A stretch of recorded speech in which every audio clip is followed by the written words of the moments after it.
empowerment is more like a collective effort towards human rights. My family was not ready कि यार क्या करोगे? Chartered accountancy is not for you. Right? She doesn't even know what business her husband does or how the payments for the family goes. And overnight, her life changed. Just because we took that one step of forming a team for the first time, the Future generation or the people who are following us, they did so well. Don't leave before you leave.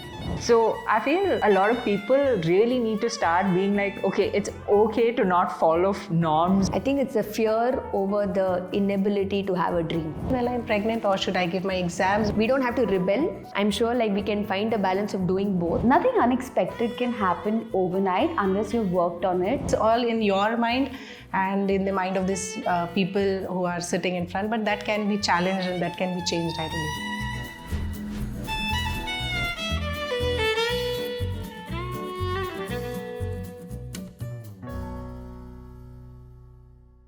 Hello and welcome to She Balances the Books. We are very happy to have all three of y'all over here. My first thing would be, firstly, this is an open-ended conversation. It's just not me asking questions. I just want you all to be at ease and also enjoy the conversation that we're going to brew over here. I've read somewhere saying that, and I might be paraphrasing, so pardon me for that women empowerment is more like a collective effort towards human rights, right? Rather than just like one organization working towards it or just one feminist working towards it. So yeah, I'm going to keep that as your mindset and I'm going to start the conversation. My first question would be, I want to know a little bit about your background, each of y'all. So I'm going to ask y'all something very personal. What drove y'all towards accounting? And I can start off with you, ma'am. When I had to pursue my higher studies, I secured really good marks in 10th, and that time all my family members were like, you should go for the science stream. Okay. But then I was not at all interested. And I had thought of going for commerce, and at that time, commerce was just a chartered accountancy course. My family was not ready कि यार क्या करोगे? Chartered accountancy is not for you. What will you do? At that time, it was really the thing. And but that time, I was really fortunate that my father, he was the one who's like, no, you go ahead. And my aunt was like, yes, you can. And that way, I just went into the accountancy. I think I always enjoyed math and numbers way back from school. But most importantly, I was born into a family of CAs. So it was always part of our dinner table conversations and I got used to it. Fortunately or unfortunately, I was also married into a family of CAs and professionals and lawyers. So accountancy, taxation was always part of conversations and I think today I can say it's part of my DNA and something that I truly enjoy. I like dabbling with numbers, structuring, understanding taxes. So I really enjoy what I do. Yeah. Yeah, so my mother always had said this, that you have to do a professional degree no matter what. And then as I completed my 10th, she said, listen, I don't think you're cut out for science. I said, okay. And then I was literally filling out the form for commerce and my dad was like, you scored pretty well. Do you want to still consider going to science? I was like, no, I think I'm good.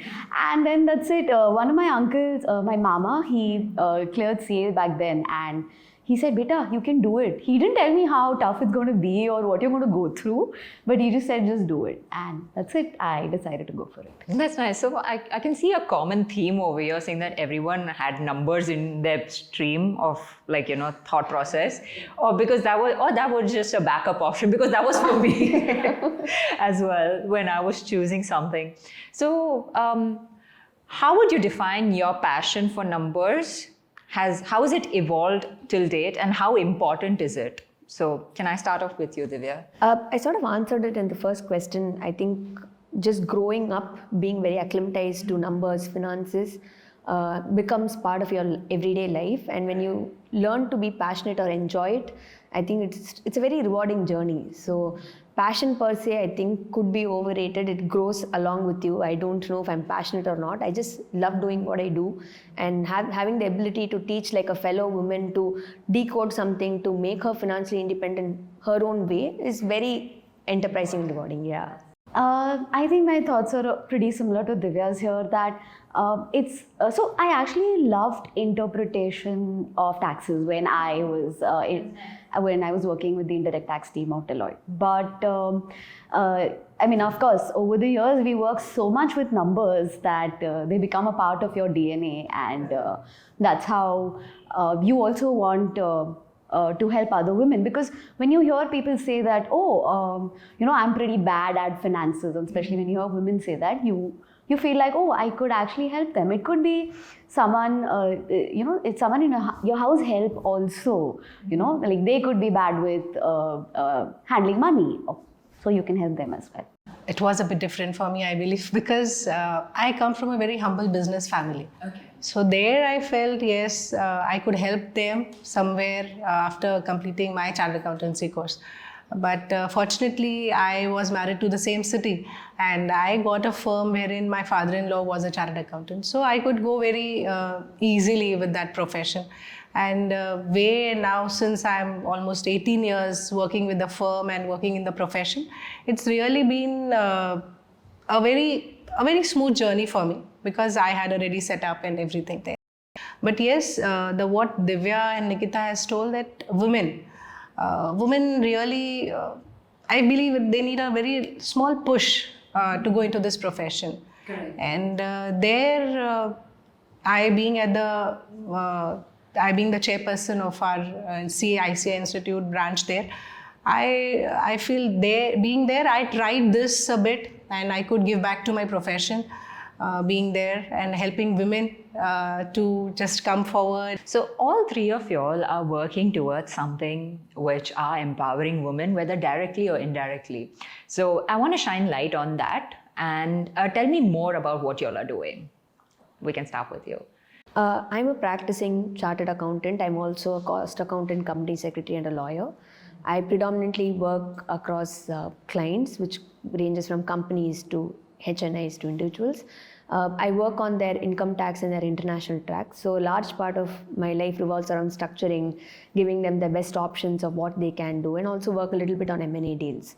So that's what I predominantly do. I'm also the chairperson for FICCI Flow, Chennai, which has about 1,200 women entrepreneurs, and we work actively with women across 3 levels, that is the grassroots, mid-level, and the top level.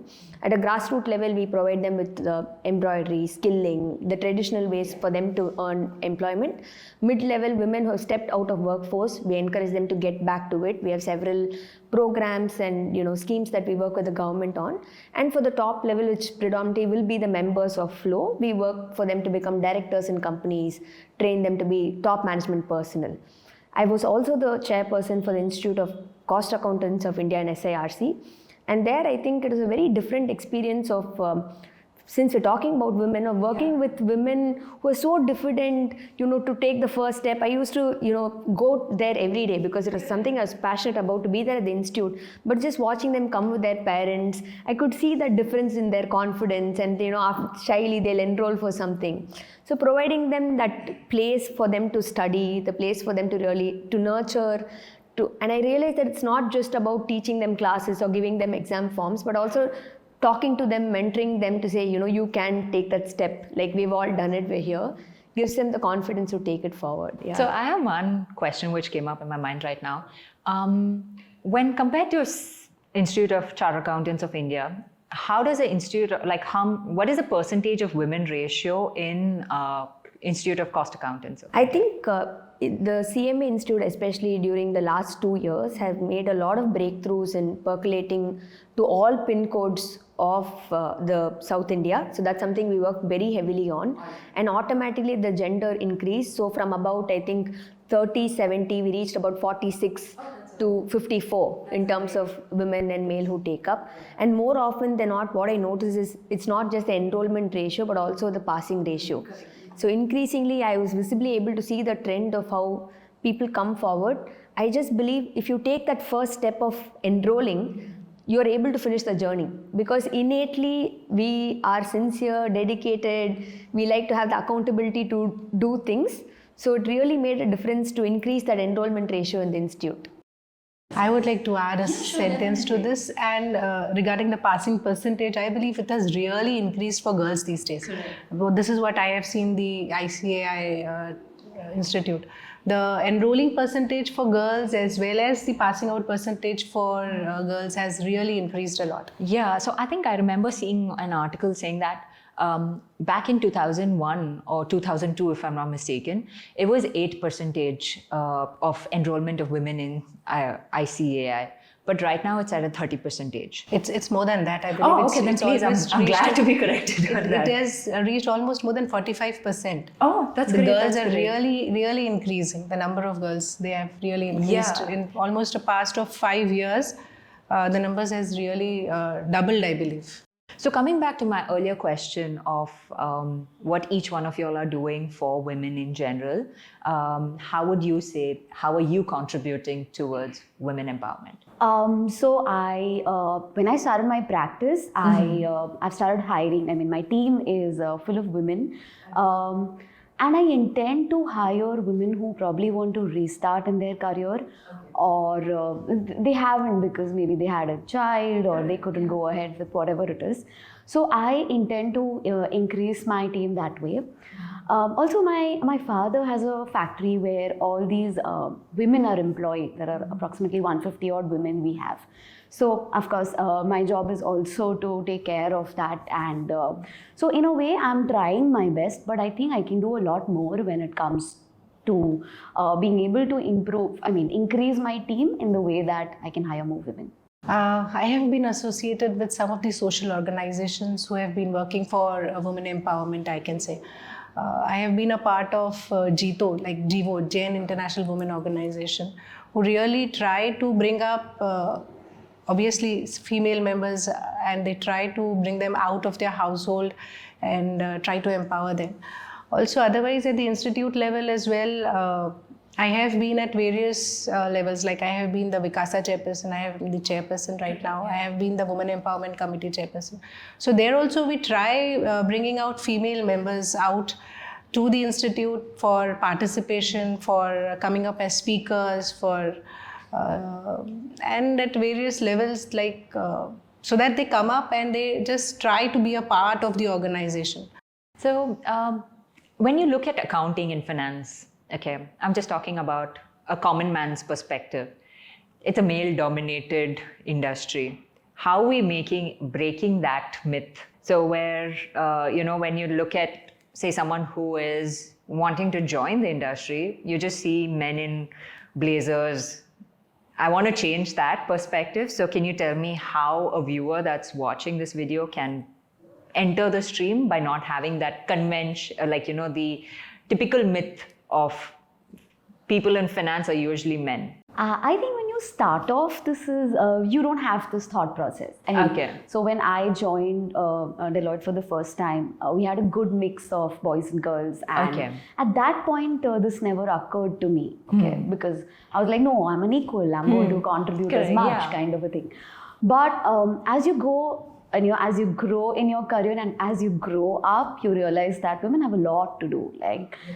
Especially after you have children, there are a lot of barriers and challenges that come up. I think that is where we kind of fall short. That is where you realize that, oh, now you don't see so many women, and that is where the perspective comes in. Exactly, yeah. That so many, accounting professionals it's a male-dominant industry. Because at some point or the other, women find it difficult to come back. Or some never decide to come back because they've taken such a long break that it is almost impossible. And I'm sure they will agree that there are a lot of challenges that you have to go through if you want to balance everything, including having a family and having a great career. So you need a lot of support for that. So not everyone is able to do that. So I think that is why that perspective comes in, that it's a male-dominant industry that we're talking about. The support that Nikita was talking about is a very big thing that is really required. That is what I believe. To share a very small experience of mine, I completed my chartered accountancy course after my marriage, and to be more specific, after my daughter. Oh, okay. That's nice. The first route that I cleared was when I was 5 months pregnant, and the second was when she was just a month old. So that time the support factor was very, very important. My family, my husband, they all supported me so well that that was the reason I could succeed. And one more thing that I would like to share is the myth that you were talking about. I believe chartered accountants, when they are seen, like when I would like to give you an example of the authorities that we go and meet. There, I'm sure if you have been to the authorities, they have a very different angle looking at the female members that come and represent their clients. So they are more comfortable with the male counterparts. But there, yes, I started practicing at, our town is a small place and there very few female members are practicing. So I started going to the tax authorities and there was a barrier in my mind, to be very frank. But that certainly with time I could handle it, and I believe the authorities also could handle it. So it's all in your mind and in the mind of these people who are sitting in front, but that can be challenged and that can be changed, I believe. I think at a macro level, if you look at India, it's very unique culturally. You know, some may say it's bad, some may say it's good, but it's a society that we live in. And as a woman, you have a lot of responsibilities at different points of time. It could be within your home, for your marriage, for your child, or at work. So increasingly, naturally, because of these factors, more often than not, I think they are confined to their four walls of their room. And that is changing at this point of time where you're stepping out and you're understanding. So that metamorphosis is happening as we see it. Like the very fact that this is a panel of just women, and you're celebrating something shows that we are working on it. But let me take like a very small instance that happened. So my client was a 42-year-old lady, and she's cooked for the family. She's nurtured her two boys who were in school, and suddenly she lost her husband to an accident. Right? She doesn't even know what business her husband does or how the payments for the family goes. And overnight, her life changed. So she took that 1 or 2 years, and I could visibly see the people who were close to her, her relatives cheated her. It was a very difficult journey for her to understand, get to the basics, pay her children's fee, and just sustain in the society. So I think what's important is, yes, we need representation in the accountancy and finance, but at a macro level, each and every person should have control of their personal finances. I think that is the first step to financial independence. You need to understand, you need to take charge. It cannot be men group together, talk about finances, women cook in the kitchen. I think things are changing. We can change things. We don't have to rebel. I'm sure we can find a balance of doing both. Increasingly, I find people partner up to take shared responsibilities at home and at work. Yeah. And it's very rewarding over a period of time. I think it is just that myth of men in finance. It comes also, like how you mentioned, saying that it comes from within a nuclear family or within your own joint family, however you want to say, that where the men have just been conditioned to say that, oh, I will not tell you because you're a woman. I will not tell you about my finances. Or maybe the woman has also not asked. They don't feel it's a necessity because the man's taking care of it. Exactly. So I feel like that it should change both personally and professionally too. So I had once conducted a session of basics of finance for a women-only college.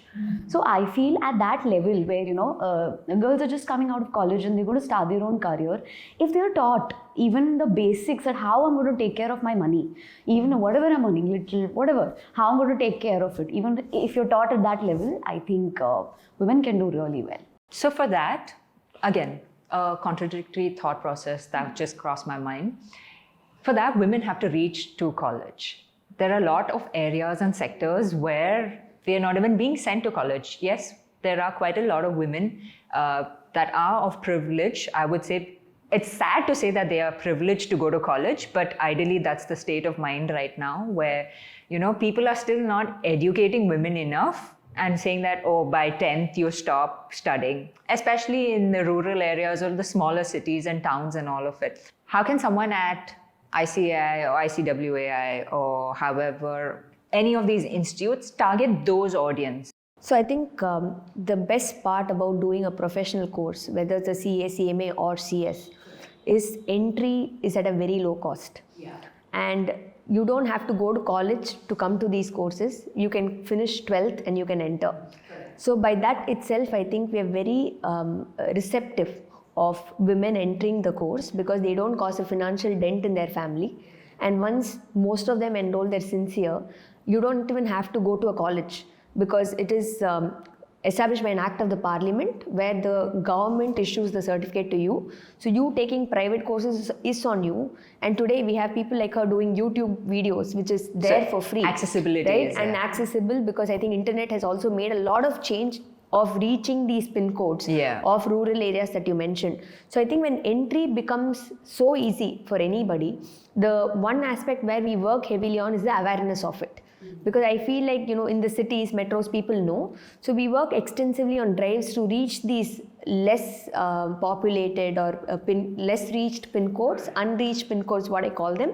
And we tell them that, this is available to you. And I realize the minute we pass on that awareness at a school level, at say 10th or 11th, a lot of them then wake up and start enrolling for it. Because in their minds, I think there is a notion that, this is difficult, I can't take it up. So they just need somebody to tell them, you can take it up. So I think having the right mentorship, awareness drives, telling them that it's not expensive, and also letting them know that once you enter the course, you can actually earn double the time during your articleship period itself, because the institute has stipend guidelines minimum, makes them more confident to take it up. Yeah, so then they feel like, that way the ideal mindset of like, I should not be a burden to my family and all of it will get vanish away. To add upon, our institute are taking certain programs for educating and going to the roots of the various villages and cities and educating the children there right from the school level to go for these professional courses. We are taking such programs like career counseling programs and all,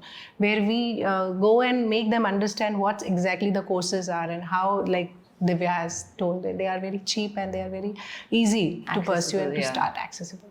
That's nice. That's nice. And I think YouTube videos also, like what you said, like you're doing, help people understand that, even they have a career in any sort of aspect. That's nice. So, wanted to check with you all as to what is one stereotype that you'll had to break or challenge within yourself while growing up, or even while studying for and becoming a chartered accountant, or even working professionally. So I would say both personally and professionally. Tell me about that. So this may not be related to study as such or accounting or whatever. But while growing up, we were a part of a girls' football team. Okay, and this was the first football team our school had formed. All right. So we had to play 2-3 matches, and we won, and we went to the districts. And then we would come back to school all happy and hyped, like yay. And the boys would look at us and say that, you barely played 2 matches and, y'all are going to the districts, and they used to be so, they just couldn't accept it that, there's a women's football team that's playing. Anyway, so, but because of that was the first year, and we were okay. We were not great or anything. But after that, my school had a girls' football team that went to the state level, I think 1 or 2 years down the line. And they played so well. I mean, just because we took that one step of forming a team for the first time, the future generation, the people who are following us, they did so well. So I think that was a stereotype that we could break. The thing that I had earlier told about that representing before the authorities, one incident that comes to my mind at this question is I had to represent my client before the highest of the authorities. And that time the authorities were very not that confident that I could represent my client there. So I had been with them for almost 2 days, and then I believe I somewhere could change their mindset. But you have to always work towards changing their mindset. This is what I could find working since long, and this is not once that we have to do. It is every time we are there and we have to work for the thoughts that yes, I can do. I think when you say challenges, I don't think I've had many, and I believe I've had the privilege of being born and married in a family where they don't differentiate between a woman and a man, and that has been very nurturing for my journey. In fact, some of my challenges would not be challenges for the kind of challenges that Indian women face, and I would want to be sympathetic because I don't think I have the ability to handle how they handle it, even half to the extent to which they do that. So I really can't think of a real challenge that was posed in my way, which became So I a have stop. one particular question for you, Divya. You're a doctor, CMA, CS, and CA. How did you balance all of this? I truly believe you don't have to be a super intelligent human being to be academically brilliant, especially in a professional course. What it really needed was being consistent and believing in your goal to keep at it. I don't believe that people balance life. Everybody has the same 24 hours. It's how you Correct. use your 24 hours. You cannot be like a super mom, a super worker, a family woman, and a person excelling in the leadership front, but you can strive to do that. So I believe I try to make that 1% difference in my everyday life. I don't see success as success, but if you're really able to show up better the next day, have a learning outcome to change yourself, the sky is your limit. So When you put all four together, right after school I joined Ernst & Young and I started my CA and CS together. Once I finished that, I finished my BCom and CMA also. Then I did my law and an advanced diploma in international tax and international financial reporting science. So it was a 6-year journey of studying. It did not all roll up in 1 year and you finish Correct, it. yeah. Yes. So the theme, every year we have a theme. And this year for Women's Day, the theme is Accelerate Action. Okay. So what are your thoughts on the theme and how can you correlate it to both your professional life and your personal life? Can we start with you, Nikita? Sure. Accelerate action I think it would mean that taking action and ensuring that it is done instead of just talking about it. So if I am telling you today that, listen, I want to ensure that I want to empower women who've probably, not got back to their career after a long break. If I'm just talking about it, I'm not really taking action. If I can do something about it. I remember reading a LinkedIn post by one of the CA firms that said, that we are hiring women who have taken a big break from their careers. So I love that, and I wish and I hope I can do that someday. I mean, I'm hoping there's a lot of time for me, but no, not a lot of time in terms of action. I have to take the action immediately. Even though the impact might take some time, okay, it'll be one person at a time maybe. But that's what it means for me at a professional level. At a personal level, I feel like there are a lot of women out there who are not financially aware. And if I can do something about that through videos or even basics, I mean, I'm not saying that you need to dive into absolute financial literacy and know so much about where to invest, what to do, but just know basics of maybe how mutual funds work or something extremely basic if they know. So maybe I want to take action by putting up videos and maybe like going to colleges, taking up sessions on that. That might help women in general. I believe accelerate action would mean don't wait for the opportunity to come, but act upon it as it comes. Like, it is what it is today. And this is what I have been trying to. I have never planned my career, never thought of that as I want to achieve this or that. It is my career or my life has been going as it is coming down. And to add to upon what Nikita is up to, I have been taking certain sessions with various social organizations that I have already told for just giving the female members or female household wives or homemakers some knowledge about. I being a chartered accountant, I have been called upon for these sessions and to just जैसे एक incidents जैसे what Divya had told was one of my client or one of my family member, she was left alone and she had no knowledge, absolute no knowledge about what the business was. So this made me really think about that. Incidents made me think that I need to go ahead and acknowledge the female members or make them learn what exactly they need to know. Correct. At least some part of their business, some part of the financial, some part of the investment part, what they need to know. So this helped me out and this made me taking sessions on this topic. And I have been taking these sessions with almost all the social organizations at our place. So this has been my contribution, I can say, for that. And I have been employing certain female members who want to come back, like after a break. Yeah. So I have been trying to employ them at various firms that are sitting. So I have been trying to do that. When I hear the word accelerate action, the only thing I can think of is take the first step. We say that when opportunities do not knock, you build a door. Everybody, whether it's a man or a woman, has a story, has a difficulty. I think rising above that and to just take a plunge, rather than listening to lectures, listening to talks on women empowerment, like how you truly empower yourself is make a decision. And I feel like I mentor a lot of women, especially students also, and I feel the crucial point that comes to is a lot of time is spent on decision making. Is it a good decision? Is it a bad decision? And I keep telling them there is no good or bad decision. What makes a decision worthwhile is taking that plunge and being consistent with it. So decide whatever it is today. You don't need to really Google things and understand the end of where you reach, but make a decision. Take that plunge, stick with it every single day, whether you have high, lows, whatever your story changes to. And I'm sure you will be able to see the result soon. That's nice. So I think, do you feel like, because the word accelerate action comes into place, I feel like women tend to overthink a lot, more than men. And because of which, they are still stuck in that, stage where they're like, should I do it? Should I not do it? Like you just mentioned. And that's where it comes from. Like, men are just like, okay, fine, I've done it and that's about it. Do you find that bias, that disparity happening? Maybe that happens in places where, women are made to think whether they're allowed to do something or not, maybe. I mean, the way, at least the way I come, my family, they've never really differentiated between. Yeah.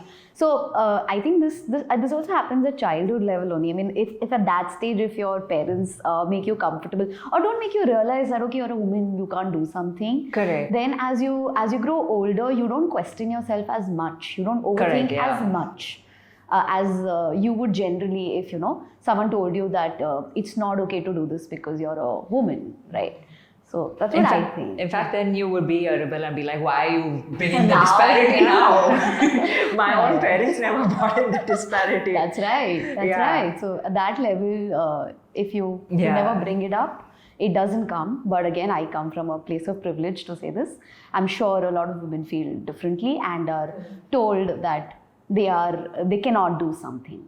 So that is where this overthinking part might come. Yeah, so it always start off young, I would say. Is that your suggestion or opinion? I believe somewhere it's the basic nature to do everything perfect and to be sure of what they are doing.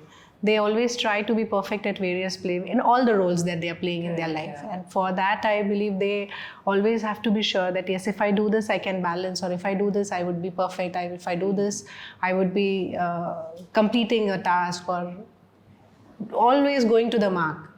This is what I believe makes them think so much about doing things. I really like that point because she's right. We are always aiming to do the best and trying to be perfect everywhere. We do.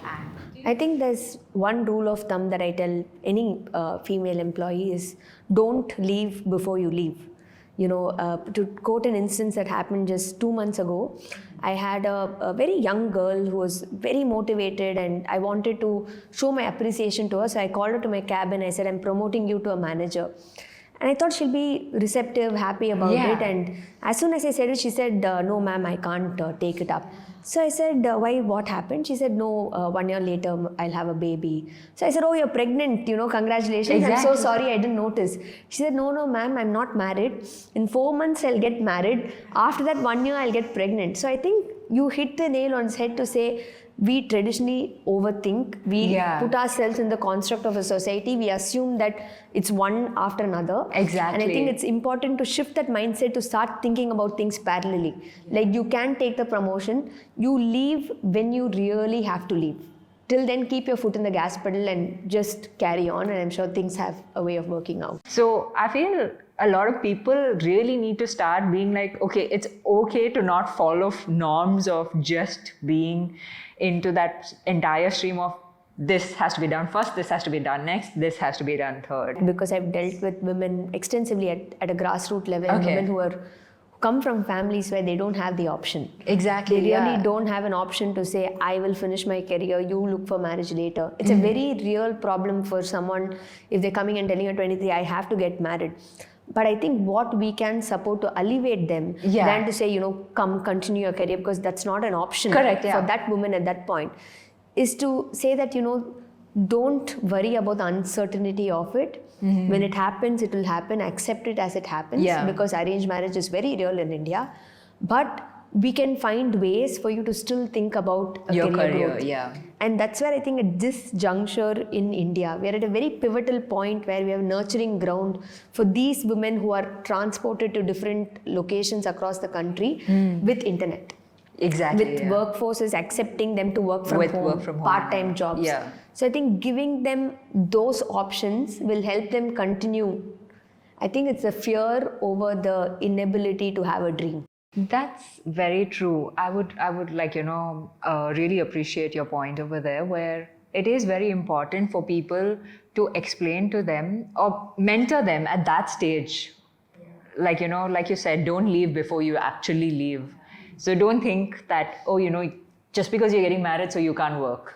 So I would really like to second this. Like, it is in our culture. So we cannot avoid that. Yeah, you can't avoid it, definitely. We cannot avoid that. And there what Divya told is very true, and it can happen. That yes, you just move on. You just जैसे मैंने आपको बताया, I just did not plan anything, but it flowed. Like you can just think of the thing as we will do whenever it comes and however it comes. Yeah. So since you brought about your story, I want to ask you something.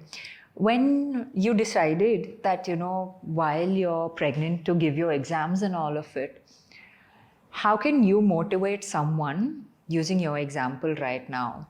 Because what I tend to see is that when people are pregnant, they tend to be like, fine, leave before you leave, like what you said. So tell me something for that. To add upon my story, I was at the age of 24, and when my family was like, now you need to get married.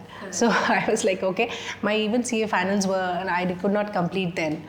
So I fortunately got a family where my in-laws were very supportive. I had no social obligations. I had which I had to complete, like, no, you just concentrate on your studies, you complete them.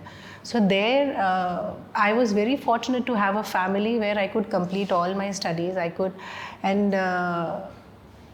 There at a point of time, I had thought, yes, should I study while I'm pregnant, or should I give my exams when my daughter is so little, like it, she was just a month old. Exactly. So, but then again, there I would like to add upon my mother-in-law. She was very supportive, and she told me, like, you don't worry, I'll manage her, I'll handle her, you go ahead. That time, the family support and your mindset, both are very important. Yeah, so I keep on giving my example to a lot of female chartered accountants who come upon and just see. I being at the chairperson, I get to meet a lot of female members and lot of members who come upon and tell me that, how would we be able to continue? How should we do that? So I try to keep them try to tell them my stories and tell them this. You can do, even if you decide, you can definitely do that. I feel it's very important to just have understanding people around you, and then whether you're a man or woman over here, no gender disparity, both will be able to achieve the best of what they can. So my next question, which I'm going to ask you all is, what was one unexpected success story that shaped the person that you are today? Maybe we can start with you, Nikita. All right.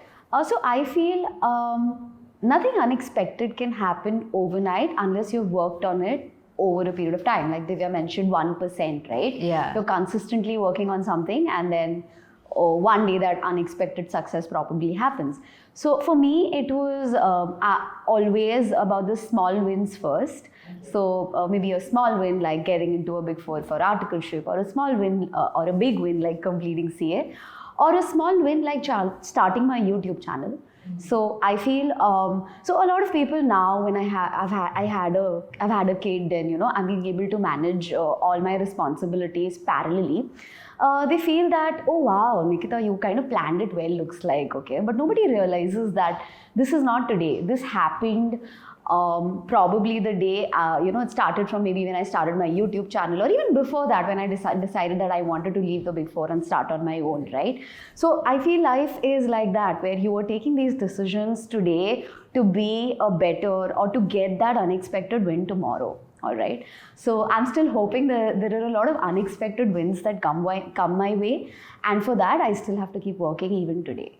So my YouTube journey, I feel, has been that way for me. It has been very unexpected. Suddenly there were some videos that did very well and I was like, wow, this is totally unexpected, because when I was uploading, I had no expectations. I just wanted to put myself out there so that my future self was happy that, oh, I did something that was years back and it's out there on the internet somewhere. I think success is a very loaded term, right? And I truly believe I've not got there. I really have miles to go before I sleep.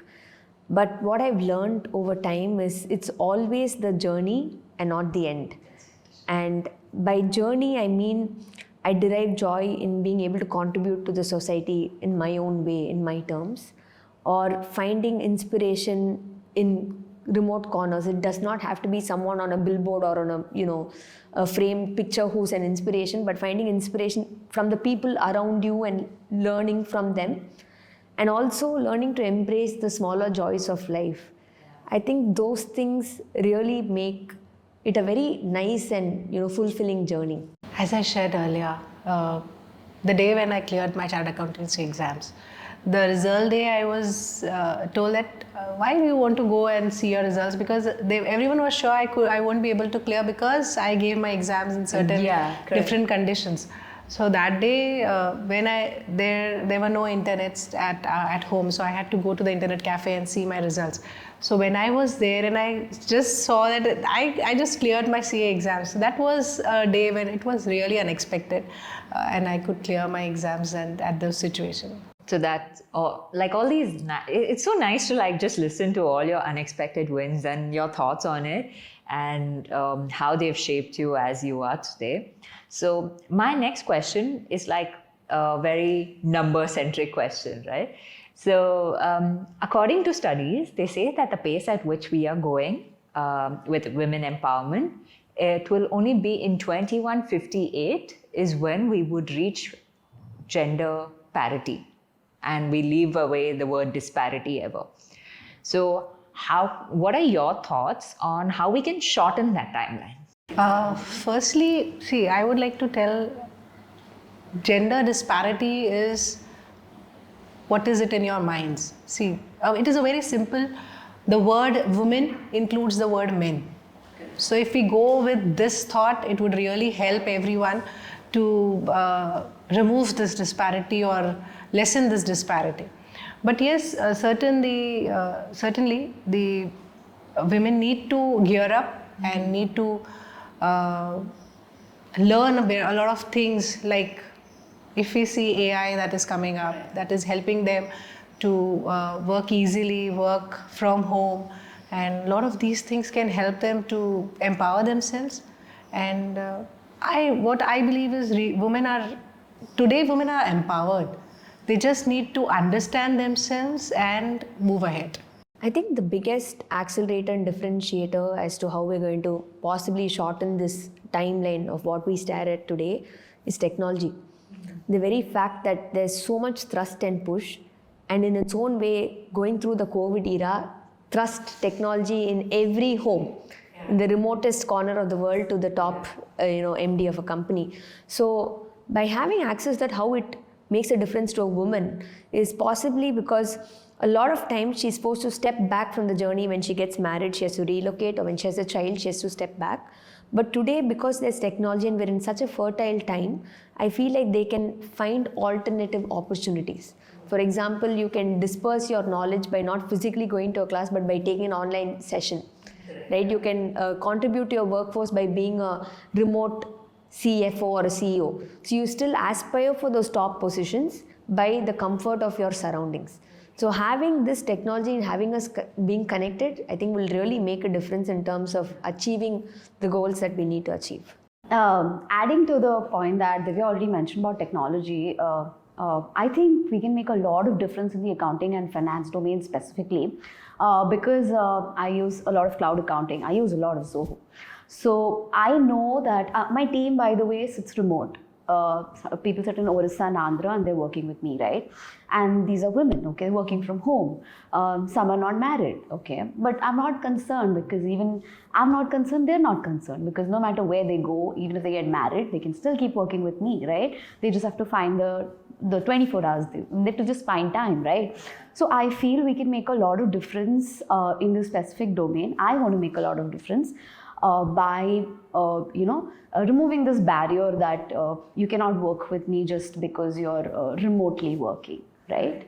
So if I can do that, and let's be honest, women do have a lot of responsibilities post they get married, right? I mean, we cannot discount those. So some of them will be really comfortable if they can work from home, like I was. Honestly, I never took a break after my child was born. I must have taken like a 5-day break, and immediately I had to get on to work because I'm working on my own, right? But that was possible because I was doing remote work, all right? And that could be possible for a lot of women out there, okay? I mean, I can train them, teach them, empower them, even if they want to do this on their own. So I'd love to do that. That's nice. I really like all your answers. So how can a company like Zoho that builds software empower women more than what we already do, especially in the accounting fraternity? Well, the best part of Zoho is what Nikita has told. It can be used working from home. So a lot of female members can not only chartered accountants or not only professionals, but even those who want to learn the basics, and they can just go with it. They can learn Zoho, they can go for the trainings, and then they can empower themselves. They can probably have jobs, and this way I can feel Zoho can help them all. I think by the very fact that you are into providing software and automation service, you are in the right place at the right time, because this is something that every shop owner to a large company would require to keep their finances in place. Whether you're selling tea or whether you're selling the largest product for a car company, you need that. So I think you're also at a second level dispersing that to a lot of communities. So the reach and the network, the very fact that this panel has someone from Pune, Aurangabad and Chennai goes to show that you are really able to bring these professionals, accountants together in a common forum. So it really benefits us also to have that network understanding of how to do things better. So I'm sure it'll go a long way for a lot, yeah. Yeah, I mean, this also works the other way, right? So if I am working, if my practice is using a lot of Zoho products, there's no barrier of me, I have to get clients from Pune. There's no barrier, right? I can still reach out. I mean, a client could be from Hyderabad. I can do outsource accounting for them, right? And my team could still be sitting in different locations. Of course, you need to have a lot of systems in place, ensuring that there are a lot of controls everywhere. And I mean, we can achieve all of that because of cloud accounting. So I'm going to wrap up this entire roundtable conversation with my last question. What is one advice which you would give to someone out there watching this and telling them anything that you want to say from your journey? Pick it from your journey, I would say that.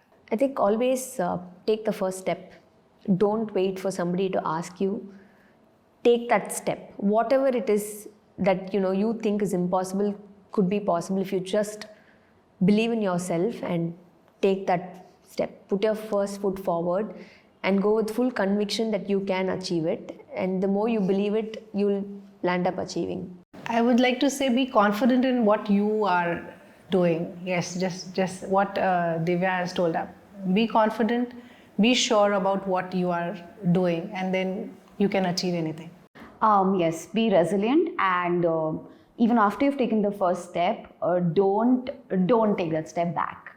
Keep going. Life will have its own challenges, but that's okay, because you can totally are capable of doing it. There could be a phase where you might go through a break, which is absolutely fine, but get back to it. Bounce and back. Don't forget the vision. Bounce back. Bounce back. All right. Thank you so much for that. And that's the end.